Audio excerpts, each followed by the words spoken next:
আসসালামু আলাইকুম, সবাই কেমন আছেন? আশা করছি সবাই ভালো আছেন। তো চলে আসলাম যথারীতি, যে কথা ছিল যে রেসিপিটা নিয়ে চলে আসছি। সো এখানে একটু মিসিং হয়ে গেছে। আমি এখানে যা ইনগ্রিডিয়েন্টগুলো ইউজ করেছি সেটা আমি আপনাদেরকে বলছি। সেটা হচ্ছে যে আদা রসুনের পেস্ট ছিল, লবণ ছিল, পরিমাণ মতো মরিচ ছিল, টমেটো সস ছিল, সয়া সস ছিল, একটু গুঁড়া মশলার ফাঁকি ছিল। এগুলো দিয়ে সব কিছু দিয়ে আমি ম্যারিনেট করে রেখেছি 2 ঘন্টার জন্য। আর এই ময়দাটার মধ্যে আমি দিয়েছি একটু জিরার গুঁড়া, একটু মরিচের গুঁড়া, একটু লবণ এবং হচ্ছে বেকিং সোডা। দেওয়ার পর তেলটা তো গরম হয়ে গেছে। দেন হচ্ছে আমি এখানে চিকেনগুলোকে কোট করছিলাম। কোট করে তারপরে নর্মাল পানিতে রেখে 30 সেকেন্ডের মতো নর্মাল পানিতে রেখে দেন আবার কোট করে তারপর এটাকে তেলে ছাড়বো। এটা হচ্ছে প্রপার রেসিপি যেটা। সো আমি কোট করার পর পানিতে এগুলোকে ভিজাচ্ছিলাম।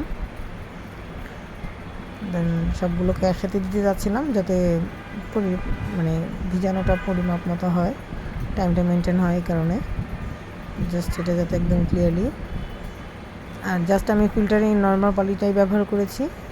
আর যেহেতু আমি এটাকে ডিরেক্টলি আমি ভাজবো, এই কারণে ফিল্টার পানিটা ইউজ করেছি। আপনারা চাইলে হয়তো বা ফোটানো পানিটা ইউজ করতে পারেন, ঠান্ডা পানি, অবশ্যই ঠান্ডা পানি হতে হবে। তারপর আবার কোট করছি, এভাবে কয়েকবার কোট করে দেন হচ্ছে তেলে দিয়ে দিব। আর খেতে আসলে খুবই টেস্টি হয়েছিল। আর আগে এটা পারতাম না, তো পারতাম না বলতে ট্রাই করি নাই কখনো, বেশ কয়েকবার ধরে ট্রাই করছি। সো এর আগে অনেকে আমার কাছ থেকে রেসিপি চাইছিলেন, তো এটাই হচ্ছে মূল রেসিপি।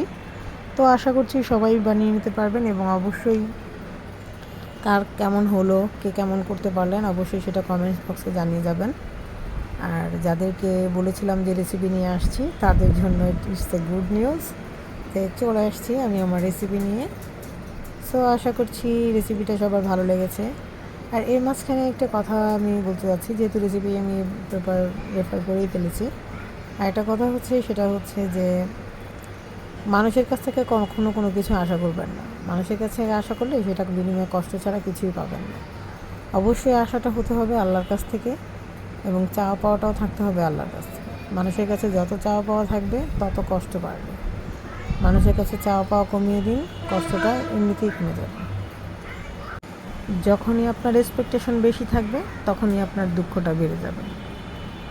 কারণ এক্সপেকটেশন মানুষকে এমন একটা জায়গায় পৌঁছে দেয়, যেমন তার উপর ডিপেন্ডেন্ট হয়ে যেতে হয়, যে সে আমার জন্য এটা করবে, সে আমার জন্য এটা করবে, সে আমাকে হ্যাপি রাখবে, আমার ভালো লাগাগুলো সে খেয়াল রাখবে। কিন্তু আসলে পৃথিবীতে এমন মানুষ খুব কমই আছে যে কারো এক্সপেকটেশনের উপর দাঁড়াতে পারছে।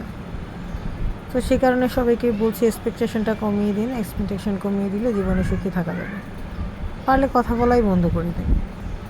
যাদের কাছ থেকে কষ্ট পাবেন তাদের সাথে কথা বলা বন্ধ করে দিলে এমনিতেই দেখবেন ভালো থাকা যাবে। মানে শান্ত, এক কথায় বলতে গেলে নিজেকে শান্ত করতে শিখে যেতে হবে। নিজেকে শান্ত করতে শিখে গেলে জীবনটা সহজ। সো এই ছিল আমার রেসিপি। আর দেখতে যেমনটা ইয়ামি হয়েছে, খেতেও খুব ইয়ামি ছিল, ক্রিস্পি ছিল। সো আল্লাহ হাফেজ, সবাই ভালো থাকবেন, সুস্থ থাকবেন, এই কামনায় দিলাম।